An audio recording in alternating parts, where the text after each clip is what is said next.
Okay, guys. Okay, Aquarius, this is for you. At sa katapusan nito ng May. Ngayong katapusan ng May. Dahil matatapos na ang May, guys, bukas, is ito ang message sa inyo. Ng inyong mga mahal sa buhay na wala na dito sa lupa, guys. Literal na sila ay pumanaw na at mahal na mahal kayo. At mahal na mahal nyo rin nung sila ay buhay pa. Okay? Ito ay galing sa spirit world para sa inyo. Okay? Spirit world. Para sa inyo, Aquarius. Message sa inyo ng inyong mga minahal na nandun na sa spirit world. Okay, guys. At inyong mga angels na dito sa lupa. Message sa inyo, Aquarius. Okay. Caregiver is here na nagpapatunay na kayo ay maaaring matulungin. Okay? At ipalaganap ninyo ang pagtulong sa kapwa. Ilan din sa inyo is caregiver na literal. We are with you and Spirit has its own way of recognizing the care and love you provide to others, especially at the end of their lives. Okay. Maybe nung sila ay buhay pa, kayo ay nag-aalaga sa kanila rin or inaalagaan nyo sila habang sila ay nandyan pa sa iyong tabi dati. Okay?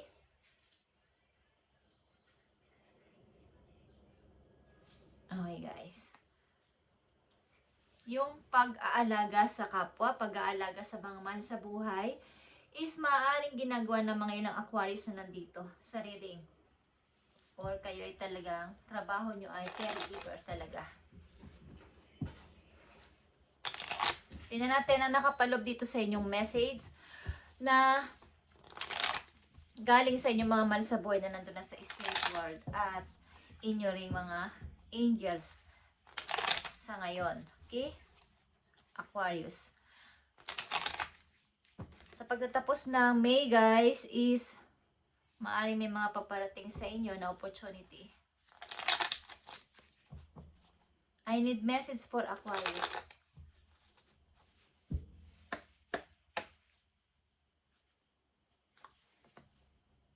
Okay. Aquarius, this is for you.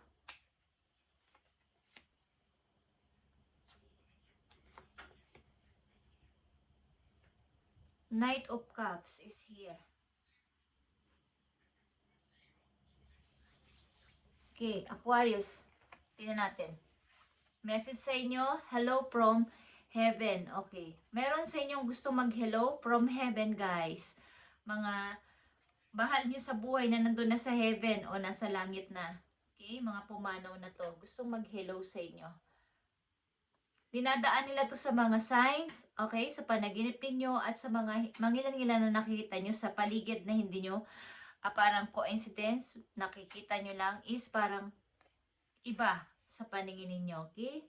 Halimbawa sa dinadaanan ninyo, nakakakita kayo ng petals ng rose kahit wala namang mga bulaklak doon. Kaya may mga tutubi sa paligid ninyong umaali-aligid. Kaya is paru-paro na umaali-aligid sa inyo na hindi naman madalas mangyari. At mga feather, okay? Balahibo ng mga ibon na hindi naman palagi kayong dumadaan doon pero wala naman kayong nakikitang balahibo doon na nalalaglag dati. Okay? It's a message galing sa inyong mga mahal sa buhay na nandun na sa spirit world. Okay? Your loved ones in the spirit world want to connect with you. As much as you want to connect with them. They know you've been thinking of them. And they are sending you signs and symbols to show you how much they love you. To prove they're with you at this time. Okay. Nagpapadala sila ng mga signs, mga symbols, at kung ano-ano pa na hindi nyo minsan naiintindihan. Ba't nyo nakikita yon? Ba't nyo nararamdaman yon? At ba't pa ulit-ulit nyo nakikita yon? Lalo na sa mga numbers na repeating numbers na bigla ang pagtingin nyo sa relo nyo is 3, 5. Kaya ang oras. Okay? Mga repeating numbers sa daan. Okay? Sa mga sinasakyan yung sasakyan, papasayarong sasakyan, o sa mga nakikita nyo. bigla nyo nakita is mga repeating numbers or may mga signs na hindi nyo madalas nakikita, bigla na lang itong nag-a-appear sa inyo is may mga mahal kayo sa buhay na gusto sa inyo mag-connect. Okay, kayo ay binabantayan nila. Okay?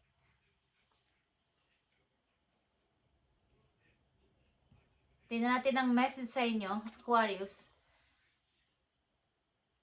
Nakakaranas kasi kayo ng mahabang pagka-stuck.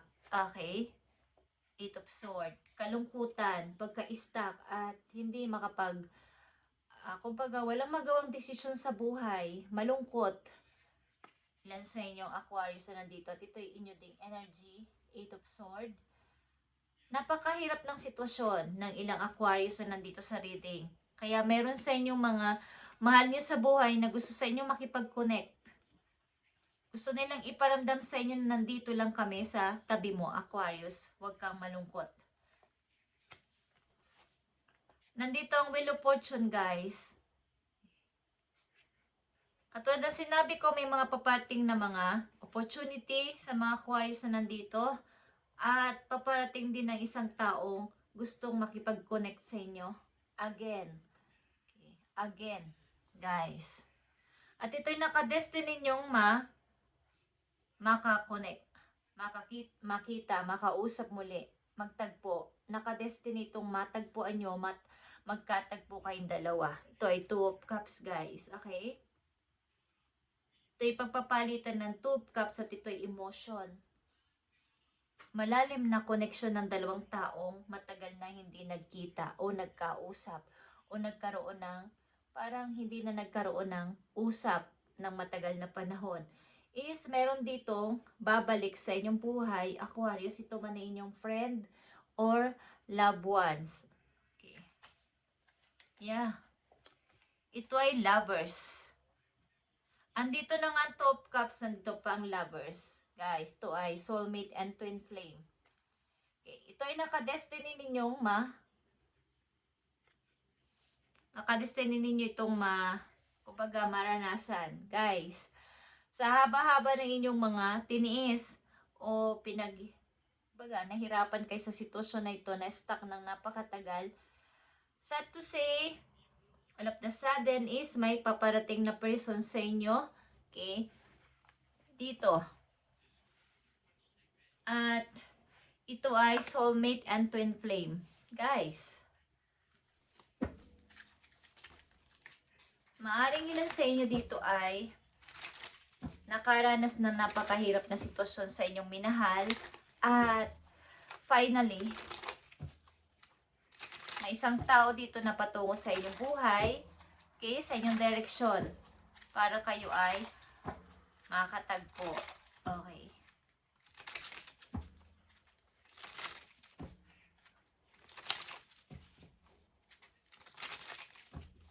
Tingnan natin to. Aquarius. Dealing na nga kayo sa soulmate nyo, dealing pa kayo sa twin flame nyo. So, hindi na kayo dito makakaligtas, guys. Okay, Aquarius. Tingnan natin ito, Aquarius.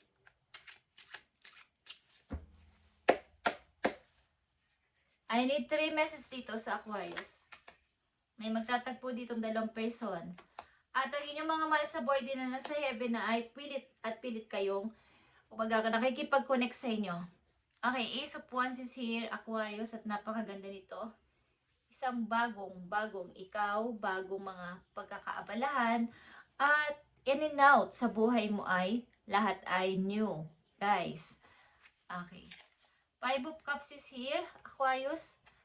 Three of Swords and King of Cups. Okay. Scorpio energy is here. Maaring ang person na pabalik sa buhay ninyo is ang taong may ginawang hindi maganda sa inyo. Nanakit sa inyo o sinaktan kayo ng person na to. Na broke kayo sa tao na to. Na broken heart kayo sa person na to. Pero magbabalik ito sa buhay nyo. Gusto kayo makausap muli, makipag-connect sa inyo muli. Mukhang kayo ay nagkalayo ng person na to, something. At gusto niyang makipag-connect ulit sa inyo. malalim ang pinagsamahan nyo ng tao na to, guys. At maaring ano man ang mangyari is kayo pa rin na magtatagpo sa bandang huli o magkikita ulit kayo sapagkat kayo ay soulmate na, twin flame pa. So kahit kayo nagkahiwalay, nagkaroon ng hindi pagkakaunawaan, meron dito magtatagpo ulit. At plano niya na ikaw ay puntahan, kausapin, at katagpuin ulit.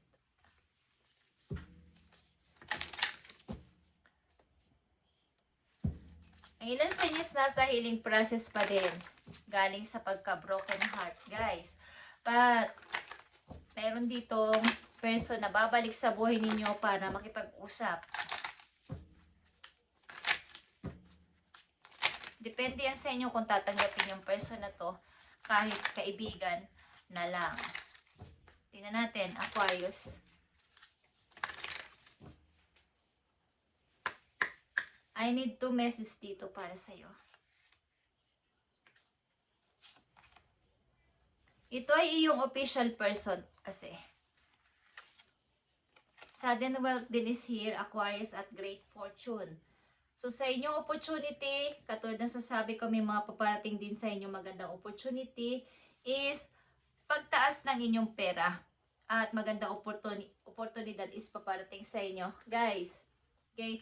Sa pagpasok ito ng June, at message ito sa inyo ngayong May 30. Okay? Hello from heaven is gusto sa inyo makipag-connect na inyong mga mahal sa buhay, guys. Maging aware kayo sa mga symbol signs and mga repeating numbers na inyong nakikita. At maaaring pinapaalalahanan kayo ng inyong mga mahal sa buhay na ipagpatuloy nyo ang inyong pag-iisang mabuting tao. Okay? Pagtulong sa iba at pag-aalaga sa inyong mga mahal sa buhay. Tingnan natin, Aquarius, dalawang mahalagang message dito po you sa pagtatapos ng May 2026 para sa iyo. Tingnan natin. Para to sa mga Aquarius, I need 2 message please. I need 2 message. So, ilan sa iyo may mga anak, guys. Mahalagang message sa iyo is 5 of Wands dito at saka 6 of Wands. Kahit na maraming rival sa paligid, trabaho man yan o sa inyo mga kapaligiran, mga taong gusto kayong ibagsak, kayo pa rin ang magwi-win. Okay, kayo ang mananalo dito. Kung kayo may ka-rival, sa pag-ibig man to o sa trabaho o kahit saan, sa negosyo is kayo yung mananalo dito. 5 to 6 of Wands is here. Ano man laban dito, kayo ang mananalo. Kung baga sa example natin yung pagtakbo, kayo yung makakarating sa finish line. Okay, Aquarius? So, kung kayong mag-alala at tuloy-tuloy lang, huwag kayong papatalo. Maaaring may rival dito. At pilit kang gustong ibagsak. Kaya lang huwag kang papayag. Okay, Aquarius? Message mo pa sa mga Aquarius at may tao ditong gustong bumalik sa buhay ninyo. At ito ay mahalagang person sa'yo. Hindi ko alam kung may inidulot ito sa iyong sama ng loob, hirap ng kalooban, pero babalik ang tao na to sa iyo para makipag-usap muli, makipag-connect muli sa iyo. Message mo sa mga Aquarius, please, sa pagtatapos ng May 2026. Message sa iyo na mahalaga, Spirit heard your voice and prayers. So, wag ka mag-alala, naririnig ng yung mga spirit guides ang inyong boses at mga prayers. Okay, wag ka mag-alala. So, kayo maging aware sa mga signs nga and symbols, guys. Okay?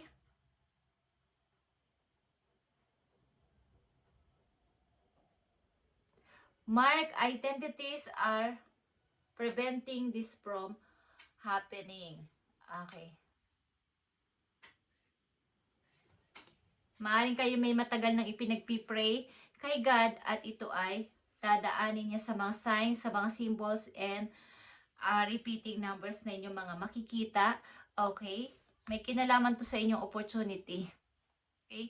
Kung ano kasing inyong minamanifest, guys, at nasa isip habang sinasabi nyo to at may mga nakikita kayo na hindi nyo halos maintindihan o maunawaan, it is a sign.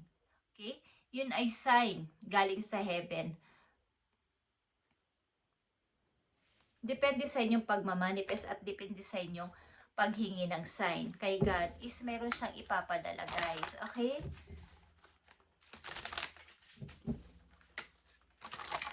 Last message for you, Aquarius, sa pagtatapos ng May. Hello from heaven is may mga nagpapadala sa inyo ng message from heaven, guys. Mga mahal nyo sa buhay na nandun na sa heaven. May mga coins kayong bigla na lang makikita sa inyong mga dinadaanan o sa inyong mga paghahalungkat habang kayo nag-iisip o habang kayo may pinaplano is may mga biglaan kayong makikita mga ganitong klaseng signs, symbols is yun ang sagot sa inyong pag naghihingi kayo ng sagot na kapag nakita ko ang ganito is ito yung sagot mo sa akin, yes ba or no, is bibigyan kayo ng sign, guys, galing sa heaven. Okay? Kung kayo'y matemtima, nagsasalita ng ganun o humihingi ng ganung klaseng patnubay. Aquarius, this is for you. Okay. The moon is here. The opportunity to improve your plans. Listen to your intuition for accurate guidance, guys. Face your fears and grow stronger. So, tungkol dito sa inyong opportunity, guys. So, may mga plano kayo at mayroon ditong kinalaman ang paparating na opportunity. May kinalaman to sa inyong paglaki ng money, guys. Sudden wealth ito. Bigla ang pagkakaroon nyo ng pera. Great fortune ito, guys. Okay? At makinig kayo sa inyong intuition para ma-accurate. Okay? Accurate guidance. Guys, something na palakasin ninyo ang inyong pananalig. Okay. Thank you, Aquarius, at ito inyong message today. Pagtatapos ng May 2026. Mark identities are preventing this from happening. Okay, may kinalaman sa mga symbols at sa inyong paghiling, guys. Ang paparating sa inyong mga magagandang opportunity na to. At pagdating ng taong matagal nyo nang hindi nakikita. Meron sa inyong nagmamanifest dito na matapos na to. Sapagkat meron kayong dinadala sa inyong puso. Kasi walang closure. So, kailangan ng usap. Ano man ang mangyari sa inyong pag-uusap na masinsinan is kayo yung nakakaalam nun sa inyong kalooban, sa inyong puso, kung ano mararamdaman nyo after nyo mag-usap ng tao na to. Ito man ay friends nyo or lovers nyo, okay? Sapagkat hindi magiging tuloy-tuloy, kompleto ang inyong pag-unlad sa buhay at paghihiling pa kung mayroong natitirang mga hindi natatapos na usapan sa dalawang tao naghiwalay ng may sama ng loob. Okay, Aquarius? At patungo ka dito sa pag-unlad sa pera. Kaya mas maganda ay malinis na lahat. Okay? Malinis na lahat ng mga nangyari sa iyong mga nakaraan. Para wala ng, kumbaga, mga shadow galing ng nakaraan. Thank you, Aquarius, and God bless sa'yo. At listen to your intuition, guys. At dadaanin sa mga symbol, signs, and mga repeating numbers ang mga prayers nyo, okay? Mga hinihiling nyo. Thank you, Aquarius, and God bless.